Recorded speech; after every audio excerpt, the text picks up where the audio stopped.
मानसूनी आगाज। जी हां, छत्तीसगढ़ विधानसभा के मानसून सत्र के पहले दिन खाद और बीज संकट को लेकर सदन में जमकर हंगामा हुआ। नेता प्रतिपक्ष डॉक्टर चरणदास महंत ने शून्यकाल के दौरान यह मुद्दा उठाया। इस दौरान उन्होंने कहा कि पूरे राज्य में किसानों को खाद नहीं मिल रही है, वे बेहद दुखी और आक्रोशित हैं। उन्होंने सदन में स्थगन प्रस्ताव स्वीकार कर तत्काल इस मुद्दे पर चर्चा कराने की मांग की। पूर्व सीएम भूपेश बघेल ने कहा कि प्रदेश में खाद की कमी है, इस मामले पर विधानसभा की कार्यवाही रोककर चर्चा कराई जाए। पूर्व मंत्री उमेश पटेल ने कहा, डीएपी के बिना खाद की कमी से किसान आक्रोशित हैं, इस विषय पर चर्चा करवाया जाना चाहिए। विपक्ष के प्रस्ताव पर विधानसभा अध्यक्ष डॉक्टर रमन सिंह ने पूरे मामले पर विभागीय कृषि मंत्री का जवाब जानना चाहा। विभागीय मंत्री रामविचार नेताम ने स्थगन की ग्राह्यता का जवाब देते हुए विपक्ष के आरोपों को सिरे से खारिज कर दिया और कहा कि राज्य में खाद और बीज की कोई कमी नहीं है, इसलिए स्थगन पर चर्चा जरूरी नहीं है। मंत्री के बयान के बाद कांग्रेसी विधायकों ने सदन में हंगामा और नारेबाजी की। कांग्रेस के सभी विधायक सदन के गर्भगृह में घुस गए। गर्भगृह में घुसने की वजह से सदन में उपस्थित कांग्रेस विधायक सदन की कार्यवाही से निलंबित हुए। तो छत्तीसगढ़ विधानसभा की मानसून सत्र की शुरुआत आज से हो चुकी है। किस तरह का हंगामा आज देखने को मिला, जान लेते हैं। हमारे न्यूज एडिटर मोहन तिवारी जी हमारे साथ इस पूरे विषय पर जुड़े हुए हैं विधानसभा से। मोहन जी, पहले से ही आसार था कि विपक्ष सदन के पहले दिन से ही काफी आक्रामक सदन के भीतर रहने वाला है। आज जब छत्तीसगढ़ विधानसभा के मानसून सत्र की शुरुआत हुई तो किस तरह से पूरी कार्रवाई की जो गति थी वो आगे बढ़ी, कौन कौन से प्रस्ताव स्थगन के यहाँ पर विपक्ष के द्वारा लाए गए, और क्या विधानसभा का मानसून सत्र का पहला दिन अभी भी जारी है या फिर स्थगित कर दिया गया है विपक्ष के हंगामे के बाद? देखिए, आज की कार्रवाई तो स्थगित कर दी गई है, लेकिन आज की पूरी कार्रवाई की अगर हम बात करें तो विपक्ष पूरी तरीके से आक्रामक रहा और विपक्ष ने दो अहम मुद्दों पर वॉकआउट किया। पहले तो प्रश्नकाल में एक महत्वपूर्ण प्रश्न जो बीजेपी के विधायक राजेश मूणत का था वो चर्चा में आया, क्योंकि जो राजस्व निरीक्षक की भर्ती का मामला था वो सरकार बनते ही शुरू हुआ था, लेकिन उसमें गड़बड़ी थी, उसकी जांच होनी थी, लेकिन जांच नहीं हो पाई। जांच विभाग ने ईओडब्ल्यू को डायरेक्ट दे दी थी, इसलिए भी ये विवाद का विषय बना रहा कि आखिर ये जो भर्ती है इसमें गड़बड़ी कहां पर हुई है। इस पूरे मामले में को जब सत्ता पक्ष के द्वारा उठाया गया तो इस मुद्दे को विपक्ष ने भी लपकने में देर नहीं की और इस पूरे मामले को लेकर हंगामा हुआ और वॉकआउट करके विपक्ष ने विरोध जताया। ये पहला मसला था जब वॉकआउट हुआ, लेकिन दूसरा मुद्दा जो था वो मानसून से ही जुड़ा हुआ था। मानसून सत्र है, इसलिए पहले दिन आज विपक्ष ने मानसून से जुड़े हुए अहम मुद्दे, जिसे खाद बीज की कमी के रूप में हम पिछले कई दिनों से देख रहे हैं, उसे उठाया और वो मुद्दा इस तरीके से गरमाया कि पहले तो उसकी ग्राह्यता पे चर्चा हुई, यानी काम रोको प्रस्ताव लाया था विपक्ष ने, लेकिन उस पर चर्चा नहीं हो पा रही थी तो उसकी ग्राह्यता पे चर्चा हुई। सत्ता पक्ष की ओर से जवाब आया जिसमें इस बात को डिनाई कर दिया गया कि कहीं भी प्रदेश में खाद और बीज की कमी है। कुछ खाद की कमी आई थी, लेकिन वैकल्पिक रूप से जो नई खाद बनाई जा रही है वो उपलब्ध कराई जा रही है, ऐसा सत्ता पक्ष का दावा, जिसे विपक्ष ने नहीं माना। जवाब से विपक्ष संतुष्ट नहीं हुआ और यही वजह है कि सदन में पहले तो सदन गर्भगृह में जाकर प्रदर्शन किया गया सत्ता पक्ष के विधायकों के द्वारा, और उसके बाद विधायकों ने बाहर भी नारेबाजी की और अंदर भी नारेबाजी, जिसके कारण कार्यवाही को स्थगित करना पड़ा। तो दो अहम मुद्दे इस तरीके से आज सदन में छाए रहे। एक तो राजस्व निरीक्षक की भर्ती का मसला था, उठाया जरूर सत्ता पक्ष के विधायक ने था, लेकिन उसे मुद्दा बनाया विपक्ष के सदस्यों ने, हंगामा हुआ, वॉकआउट करना पड़ा। और इसके साथ ही खाद बीज की कमी का मसला काम रोको प्रस्ताव के जरिए लाया गया और जिस पर भी जमकर आज हमें बहस देखने को मिली। तो ये दोनों मुद्दे आज छाए रहे, जनता से जुड़े हुए दोनों मुद्दे थे। एक में तो जांच का आश्वासन सरकार ने दिया है, लेकिन दूसरे में यानी खाद बीज की कमी को सरकार ने सिरे से खारिज कर दिया है। उसका कहना है कि कहीं भी ऐसी स्थिति नहीं है, और अगर कहीं ऐसी स्थिति है तो किसान शिकायत करे और उसके 2 दिन बाद ही वहां खाद उपलब्ध हो जाएगी। तो ऐसे आश्वासन के बाद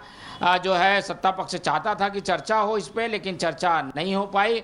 वॉकआउट करके विपक्ष ने फिर इसे मुद्दा बनाने की कोशिश की है। तो इन दोनों मसलों पर आज सदन में जमकर हंगामा देखने को मिला, नारेबाजी हुई, शोर शराबा हुआ और विपक्ष जैसा कि रुख अख्तियार करके चलता है, उसने वॉकआउट करके इन दोनों मसलों पर अपना विरोध जताया है। जी बिल्कुल, और गर्भगृह में घुसने का प्रयास भी किया विपक्ष के सदस्यों ने, जिसकी वजह से निलंबित भी उन्हें किया गया। लेकिन मोहन जी, आपसे हम ये भी जानना चाहेंगे कि आने वाले समय में किस तरह की प्रतिक्रिया विपक्ष की होगी, लेकिन उसके पहले छत्तीसगढ़ के पूर्व मुख्यमंत्री भूपेश बघेल ने क्या कुछ कहा है विधानसभा के मानसून सत्र के पहले दिन, वो भी हम दर्शकों को सुना देते हैं। किसानों के मामले को लेकर पूरे प्रदेश में खाद बीज की बेहद कमी है। किसी भी सोसाइटी में डीएपी नहीं मिल रहा है, यूरिया नहीं मिल रहा है, और इसके कारण से किसान व्यापारियों के चंगुल में फंस रहे हैं। 1300 के डीएपी 1900 और 2000 रुपया प्रति बोरी खरीदने के लिए बाध्य है। ये डबल इंजन की सरकार पूरी तरह से असफल है। वैश्विक कारण बताकर डीएपी के कम उपलब्ध करा रहे हैं। यदि वैश्विक कारण है तो फिर डीएपी कहाँ से आ रहा है? तो पूर्व मुख्यमंत्री भूपेश बघेल की प्रतिक्रिया सामने आई कि सरकार कह रही है कि डीएपी की कमी नहीं है, वैश्विक तरह से यहाँ पे संकट है, लेकिन यदि वैश्विक संकट है तो फिर डीएपी आ कहाँ से रहा है, इस पर भी उन्होंने सरकार से जवाब पूछने की कोशिश की है। एक बार फिर से रुक कर लेंगे, विधानसभा का न्यूज एडिटर मोहन तिवारी जी हमारे साथ लगातार इस पूरे विषय पर, इस पूरी खबर पर बने हुए हैं। बता दें आपको, छत्तीसगढ़ विधानसभा के मानसून सत्र के पहले दिन खाद और बीज संकट को लेकर सदन में जमकर हंगामा हुआ है। नेता प्रतिपक्ष डॉक्टर चरणदास महंत ने शून्यकाल के दौरान ये मुद्दा उठाया था। इस दौरान उन्होंने कहा कि पूरे राज्य की उन्होंने बात की कि किसानों को खाद नहीं मिल रहा, जिससे किसान बेहद दुखी और चिंतित हैं, आक्रोश उनमें है। उन्होंने सदन में स्थगन प्रस्ताव स्वीकार कर तत्काल इस मुद्दे पर चर्चा कराने की भी मांग की। पूर्व मुख्यमंत्री भूपेश बघेल ने कहा कि प्रदेश में खाद की कमी है, इस मामले पर विधानसभा की कार्यवाही रोक कर चर्चा कराई जाए। पूर्व मंत्री उमेश पटेल ने भी कहा कि डीएपी के बिना खाद की कमी से किसान बेहद परेशान है, आक्रोशित है। इस विषय पर चर्चा करवाई जानी चाहिए। विपक्ष के प्रस्ताव पर विधानसभा अध्यक्ष डॉक्टर रमन सिंह ने पूरे मामले पर विभागीय कृषि मंत्री का जवाब जानना चाहा, और विभागीय मंत्री रामविचार नेताम ने स्थगन की ग्राह्यता का जवाब देते हुए विपक्ष के आरोपों को सिरे से खारिज किया है। तो ये थी आज की पहली खबर, जो कि छत्तीसगढ़ के विधानसभा के मानसून सत्र से संबंधित थी। और मानसूनी आगाज जरूर हुआ है, लेकिन पूरी तरह से हंगामेदार आज सदन का पहला दिन रहा, और देखना होगा कि दूसरे दिन किस तरह से दिलचस्प तरीका विपक्ष अपनाता है सरकार को घेरने के लिए और विभिन्न विषयों पर जवाब तलब करने के लिए।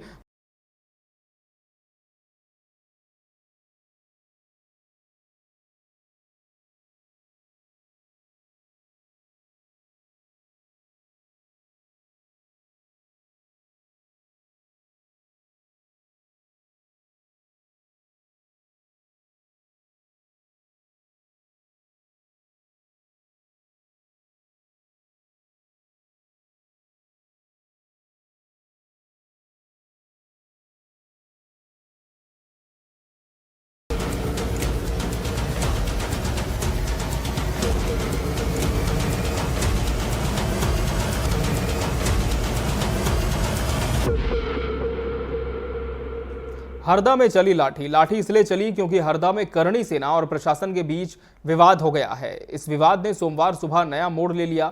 करणी सेना परिवार के राष्ट्रीय अध्यक्ष जीवन सिंह शेरपुर को 4 साथियों सहित सशर्त रिहा कर दिया गया।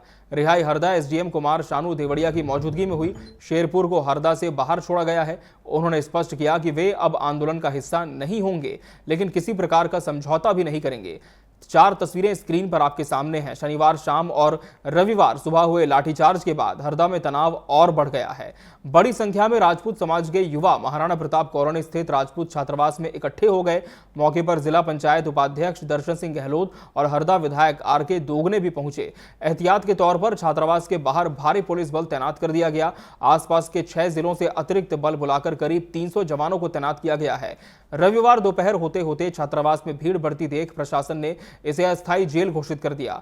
विधायक आरके दोगने ने प्रशासन और समाज के बीच बातचीत कराने का प्रयास किया, लेकिन फिलहाल स्थिति तनावपूर्ण बनी हुई है। पुलिस लगातार शहर में गश्त कर रही है और किसी भी तरह की भीड़ को तुरंत हटाया जा रहा है। इधर करणी सैनिकों ने इंदौर कोटा नेशनल हाईवे को जाम कर दिया। 1 घंटे तक चले जाम के बाद पुलिस ने पदाधिकारियों को गिरफ्तार कर लिया। इस दौरान पुलिस और प्रदर्शनकारियों के बीच काफी नोकझोंक भी हुई। तस्वीरें आपके सामने। और इस खबर पर ज्यादा जानकारी के साथ हम रुक कर लेंगे हमारे सहयोगी राजेश सोनी का, जो कि हमारे साथ जुड़े हुए हैं। राजेश, करणी सेना का विवाद तो थमता नहीं दिख रहा है। जिस तरह से पुलिस ने राष्ट्रीय अध्यक्ष को सशर्त रिहाई जरूर दी है, इसके बाद उन्होंने कहा कि वो इस आंदोलन का हिस्सा नहीं होंगे, लेकिन अभी जो लगातार देखा जा रहा है कि राजपूत समाज के लोग पहुंचने का प्रयास कर रहे हैं जिले में, क्षेत्र में, क्या स्थिति है? क्या स्थिति अभी भी तनावपूर्ण है या फिर पुलिस ने पूरी तरह से स्थिति को नियंत्रण में कर लिया है? जी, आपको बताना चाहता हूँ कि दिनांक 12 तारीख को जो घटना शाम को 4 बजे ही जिला अदालत में जब उस व्यापारी को गिरफ्तार किया था और डायरेक्ट पुलिस ने थाने से उठाकर कोर्ट वारंट निकाल दिया, उस पर लेकर विवाद हुआ और करनी सेना की शाम को लोग वहां पर हड़ता थाने में एकत्रित हुए, वहां पर कहा सुनी हुई और उसके बाद ना फिर पुलिस ने लाठीचार्ज किया। उसके बाद वो स्थिति इतनी भयानक होती गई कि रात भर परेशान रही और सारे ना पूरी कंडीशन ना पूरी हाईवे, स्टेट हाईवे दोनों जाम हो गए। उसके बाद पुलिस ने बाहर से पुलिस बल बुलाया, उसके बाद स्थिति संभालने की कोशिश की। बाकी प्रदेश के सभी और राष्ट्रीय स्तर के नेता जी, आपने जैसे बताया करनी सेना के जीवन सिंह शेरपुरे, उनको हरदा आए और उसके बाद फिर और मामला बिगड़ गया। उसके बाद आने के बाद और सारा मामला इसलिए हुआ कि वो अपने हिसाब की लड़ाई चाह रहे थे। हिसाब की लड़ाई इसलिए चाह रहे थे कि एकदम मतलब जिला मतलब वहां से उसका ना कोई जांच हुआ ना, वो डायरेक्ट भेज दिया गया उसको। जो हीरे का व्यापारी था, नकली हीरे बेचने वाला था, उसे अगर हरदा में इस प्रकार से अगर सोचा जाए तो उसको उनको ये व्यापारी को कहीं ना कहीं रिमांड पुलिस को लेना था। नहीं ली रिमांड। उसके बाद अपनी करनी सेना के अध्यक्ष सुनील राजपूत ने इसके लिए बहस शुरू की। उसके बाद मामला विगत हुए 2 दिन तक मतलब मामला पूरा चलता रही। अब हरदा में शांति की व्यवस्था है, चारों ओर से यातायात सुविधा सुचारू रूप से चल रही है। अभी कोई हताहत या घटना का कोई ऐसा नहीं है कि कुछ कहीं पर कहीं चौकी या स्टाफ के वहाँ कोई सूचना का नहीं मिला।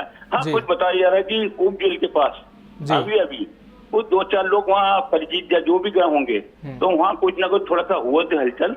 उसके बाद वहाँ पे ऐसा देखने को नहीं मिला बाद में। जी राजेश, एक चीज से और स्पष्टीकरण चाहेंगे आपसे, जो हीरे का नकली हीरे का व्यापार कर रहा था जो आरोपी, उसके बारे में क्या जानकारी मिल पा रही है? किसे वो हीरा बेचने की कोशिश कर रहा था? क्या सीधे तौर पर राष्ट्रीय अध्यक्ष को ही इसकी पेशकश की गई थी या फिर कोई और पदाधिकारी इसमें शामिल था? जी, मुझे जानकारी के अनुसार मैं बता रहा हूँ आपको कि ये हीरा व्यापारी जो इंदौर में लगभग इसके 2 साल पहले शिकायत भी हुई थी और 2 साल से ये हरदा से फरार था। ये हरदा में नकली व्यापार करता था। इसी बात को लेकर मतलब सुनील राजपूत ने करनी सेना के अध्यक्ष ने ये मामला उठाया था। भाई ये व्यापारी है तो इसकी जांच क्यों नहीं की गई? उसी मुद्दे पर तो ये विवाद हुआ। जो धारा 144 जो लगानी पड़ी पुलिस को, क्यों लगानी पड़ी? पुलिस की प्रशासन को धारा 144 क्यों लगानी? पुलिस की कार्रवाई यहाँ भी आपको बता दें 4 मामले ऐसे चुके हैं कि जो पुलिस ने बिगर मतलब जेल में वारंट छोड़ दिया, जबकि मर्डर के 4 आरोपी हैं। उसके बाद 3 मर्डर एक साथ किए हैं 2 महीने के बाद, फिर 1 महीने के बाद यंग लोगों की, बच्चों की अगर मौत का दावेदार है और उसको डायरेक्ट जेल भेज दिया था। उनका विरोध अंदर से और भी चीजों का था करनी सेना का। उसमें सभी समाज के लोग जुड़े हुए थे, करनी सेना अकेली नहीं है, उसमें सारी समाज के लोग जुड़े हुए हैं। तो ये कहीं ना कहीं पुलिस की जो चालबाजी है, जो भी है, जब लेन देन का मामला है छोड़ देते हैं, कोई केस हल्का बना देते हैं, वो अपराधी बाहर आ जाता है। वो 2 मर्डर का अपराधी बाहर आ गया 2 महीने बाद। मतलब कहीं ना कहीं तो वो उनके जो घटना हुई थी, अभी बच्चे को लेकर मारा था, मतलब 17 साल के बालक को उठा के और उसको टॉर्चर दिया था 2। उसके बाद भी वो एक और अपराधी रिहा हो गया था। उसके बाद ये घटना हो गई और डायरेक्ट पुलिस ने उसको जेल वारंट काट दिया। तो कहीं ना कहीं सुनील की भावना ये थी कि यार ये हरदा में हो क्या रहा। बिल्कुल राजेश, और जिस तरह से बताया जा रहा है कि सशर्त रिहाई दी गई है राष्ट्रीय अध्यक्ष करनी सेना के जीवन सिंह शेरपुर को, उनके बारे में क्या जानकारी मिल पा रही है कि उनके 4 साथियों को जो कंडीशंस पर छोड़ा गया है, क्या अभी फिलहाल जिले से बाहर जा चुके हैं या तैयारी में हैं? जी, करनी सेना के जो राष्ट्रीय अध्यक्ष हैं जीवन सिंह शेरपुर और 4 लोगों, पहले जीवन सिंह को छोड़ा गया, उसके बाद 4 लोगों को धीरे धीरे अलग अलग से छोड़ा। ये इंदौर के करीबन उनको छोड़ के आए हैं, ये सूचना मुझे मालूम पड़ी है। और मालूम होने के बाद आपको बता दें, इसके बाद थोड़ा धीरे धीरे सभी जो 56 लोग हैं, मतलब जो पहले 5 जो सुनील के साथ थे 5 लोग, उनकी भी रिहाई अब पुलिस एक जेल से धीरे धीरे रिहा कर रही है।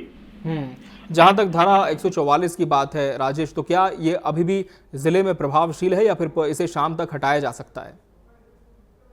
सर अभी हमारी अधिकारी से बात हुई, पुलिस अधिकारी से बात हुई थी, उन्होंने जवाब नहीं दिया, पूरे तरह संतुष्ट नहीं थे हम लोग। और उससे सर हमने क्वेश्चन भी किया कि धारा कब तक हटेगी, तो बोले अभी कोई बता नहीं सकता। मतलब उनका मतलब माइक से हट गए वो।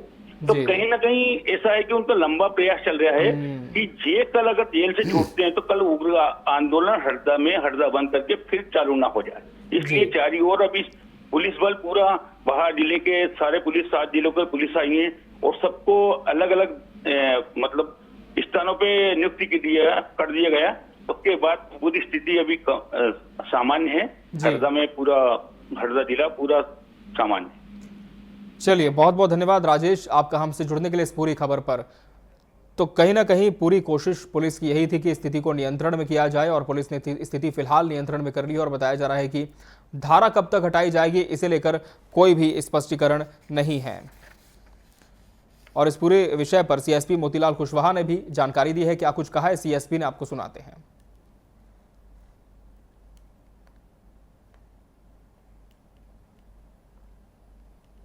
तो ये करणी सेना के कुछ लोग यहाँ आके उधम करने की कोशिश कर रहे थे, तो उनको हटाया गया है और 2-3 लोगों को इनमें से गिरफ्तार किया गया। लाठीचार्ज भी हुआ है?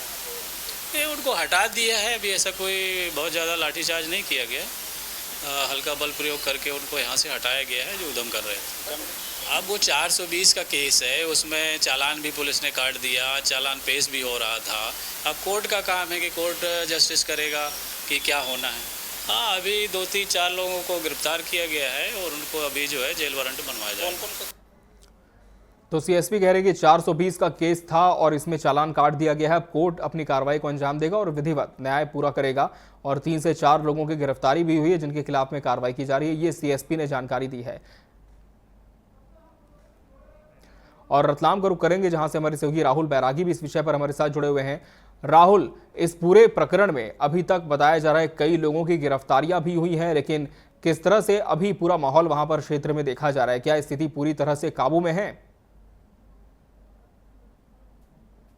करणी सेना का जब नाम आता है तो कहीं न कहीं रुख मध्य प्रदेश का बदल जाता है। मंदसौर की बात की जाए या हरदा की बात की जाए या भोपाल की बात की जाए या उज्जैन की बात की जाए, कहीं न कहीं देखने को मिलता है शासन प्रशासन इनकी जो रणनीति रहती है इसमें सफल होती दिखाई देती है। लेकिन मंदसौर के बाद अब हरदा का नंबर जो आया है, हरदा में भी उर्दंग की बात सामने आई है। यहाँ पर भी जो करणी सेना के प्रमुख जीवन सिंह शेरपुर है, ये भी वहां पहुंचे थे। पहुंचने के पहले ही पुलिस प्रशासन ने उनको गिरफ्तार कर लिया गया था। गिरफ्तार करने के बाद उनको आज सुबह 8 बजे उनको वहां से जिला की जो सीमा है, हरदा जिले की सीमा से बाहर उनको कर दिया गया है। पूरा मामला मैं बताना चाहूंगा कि जैसे उनको गिरफ्तार किया है उसके बाद में उनके वीडियो सोशल मीडिया पर वायरल होते दिखाई दिए हैं और वायरल होते ही वीडियो के माध्यम से उनके जो करणी सैनिक है, करणी सैनिकों के जो सोशल मीडिया के जो वीडियो थे उनके माध्यम से इनको जानकारी मिली थी। उसके बाद यहाँ से लोग हरदा की ओर रवाना होने लगे और कई जो लोग थे, अगर बात की जाए इंदौर, रतलाम, मंदसौर, नीमच, यहाँ पर जो हाईवे है ये हाईवे भी इन्होंने चक्का जाम करके बंद कर दिया गया था।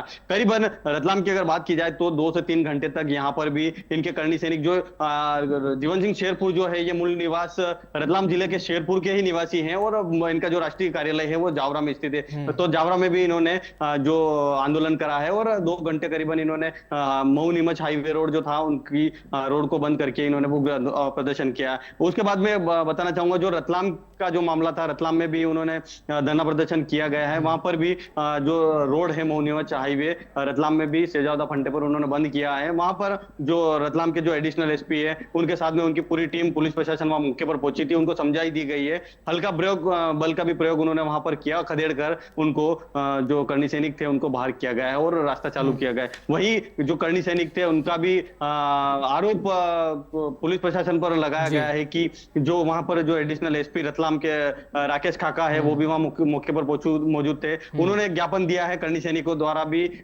जो रतलाम के जो एसपी है अमित कुमार को कि जो आपके जो एडिशनल एसपी रतलाम में राकेश काका की वो शराब के नशे में आए थे और शराब के नशे में उन्होंने लाठियां करनी सैनिकों के ऊपर भांजी है। इसको लेकर उन्होंने ज्ञापन भी दिया है, उसको लेकर भी जांच की गई। जब रतलाम एसपी खुद उन्होंने उनका जो अल्कोहल की टेस्ट की गई तो अल्कोहल की मात्रा भी बहुत कम आई और देखा गया नेगेटिव ही बताया गया है कि नेगेटिव ही आया है। तो कहीं ना कहीं करनी सैनिक भी उग्र आंदोलन की तैयारी कर रहे थे और जैसे ही उनका जो प्री प्लान था, आगे की जो तैयारी थी, उस तैयारी को लेकर अगर बताना चाहूंगा कि जो रतलाम का जो राष्ट्रीय करनी सेना का जो ऑफिस है, यहाँ पर उनकी पूरी तैयारी जोरों पर चल रही थी कि कब संदेश जो जीवन सिंह शेरपुर है उनकी ओर से जब संदेश मिलना शुरू हो जाए, उसके बाद यहाँ की जो सेना है वो हरदा के लिए रवानगी हो जाए। और हरदा में जिस तरह से उनका माहौल जो खराब हुआ है, इनका ये कहना था, जो करनी सैनिक इनका कहना था कि जिस तरह से पुलिस प्रशासन ने लाठियां भांजी है तो हमारे जो करनी सैनिक थे उन्होंने लाठियां खाई है, पर उसका जवाब भी देने के लिए हम करनी सैनिक तैयार हैं और हम यहाँ से हरदा जाएंगे और हरदा जाकर हम भी मुंह लाठी का जवाब लाठी से देंगे। इस तरह की बात यहाँ सामने आई थी, लेकिन पुलिस प्रशासन ने मुस्तैदी दिखाते हुए आज सुबह करनी सैनिक के जो राष्ट्रीय अध्यक्ष जीवन सिंह शेरपुर को वहां से रिहाई कर दिया और जिले की सीमा से बाहर कर दिया है। तो अभी जीवन सिंह शेरपुर ने भी एक वीडियो साझा किया है सोशल मीडिया पर, उसमें भी उन्होंने अपील करी है कि किसी भी प्रकार की कोई भी जदोजहद कानून व्यवस्था को हाथ में न ले और किसी प्रकार की कोई जनहानि किसी को नहीं पहुंचाए और कोई भी जो मऊ नीमच हाईवे जो जाम किया था, इस तरह का शेड्यूल कोई भी बनाकर और किसी को परेशान न करे, इस तरह की उन्होंने अपील उस वीडियो के माध्यम से करी है। तो देखना यह है कि जो जीवन सिंह करनी सेना है, इनका एक ही कहना है कि मैं चुपचाप मौन तरीके से वहां जा रहा था प्रदर्शन में शामिल होने के लिए, लेकिन मुझे पहले ही उन्होंने गिरफ्तार कर लिया है और जेल भेज दिया था। जी बिल्कुल राहुल, और बाकी जो करनी सैनिक है उनके बारे में क्या जानकारी मिल पा रही है? क्या अभी भी जिले में मौजूद हैं? हालांकि प्रदर्शन से तो हट गए हैं, लेकिन क्या आगे कोई और रणनीति भी बना सकते हैं या फिर सब कुछ सामान्य मान लिया जाए? जी अभी बताना चाहूंगा कि ये जो हरदा की जो घटना, इस घटना को देखते हुए पूरे प्रदेश में रोष व्याप्त किया गया है, क्योंकि हर जगह से सोशल मीडिया पर वीडियो वायरल होते दिखाई दे रहे हैं और हर जगह से जो संगठन है, अलग अलग समाज के जो संगठन है, करनी सैनिक ही नहीं, इसमें सर्व समाज मैदान में आया था कल भी, और कल भी उन्होंने आह्वान किया था कि इस तरह की घटना करनी सेना के साथ में हो रही तो कब किस समाज के साथ में कौन सी घटना घटित हो जाए, इसको लेकर भी उन्होंने आह्वान किया था और समाज जन भी मीडिया के सामने आए थे। उनका यही कहना है कि अगर इस तरह का मामला अगर चलता रहा है और इस जो कठोर से कठोर कार्रवाई नहीं हुई है तो आगे नामबंद कार्रवाई करने की भी बात उन्होंने कही है। और जो करनी सेना के जो राष्ट्रीय अध्यक्ष है वो जावरा पहुंचने वाले हैं, उनसे टीवी24 मीडिया बात करेगी और यही सवाल करेगी कि आगे क्या रणनीति रहेगी। अभी जो करनी सैनिक थे उनसे भी हमारी बात हुई तो करनी सैनिक ने एक ही जवाब दिया है कि अगर हमारे राष्ट्रीय अध्यक्ष आह्वान कर दे और जो आदेश अगर वो कर दे कि अपने को किस तरह से वहां धरना प्रदर्शन करना है या किस तरह की रूपरेखा रहेगी आगे, उस रूपरेखा के मान से हम कार्य करेंगे आगे। बिल्कुल, हालांकि राष्ट्रीय अध्यक्ष जीवन सिंह शेरपुर ने तो साफ तौर पर जाहिर कर दिया है कि फिलहाल कोई भी प्रदर्शन नहीं होगा, सभी को हटने का भी आह्वान कर दिया, जिसके बाद से जो करनी सैनिक उन्होंने अपना प्रदर्शन खत्म किया है। बहुत बहुत धन्यवाद राहुल आपका हमसे जुड़ने के लिए इस पूरे विषय पर। तो करनी सेना के पदाधिकारियों ने प्रदर्शन शुरू कर दिया था, लेकिन फिलहाल लाठीचार्ज के बाद सभी हट गए हैं। लेकिन देखना होगा कि आने वाले समय में क्या और बड़ा प्रदर्शन इनका देखने को मिलता है। फिलहाल खबर दोपहर में इतना ही। मुझे और पूरी टीम को दीजिए इजाजत। नमस्कार।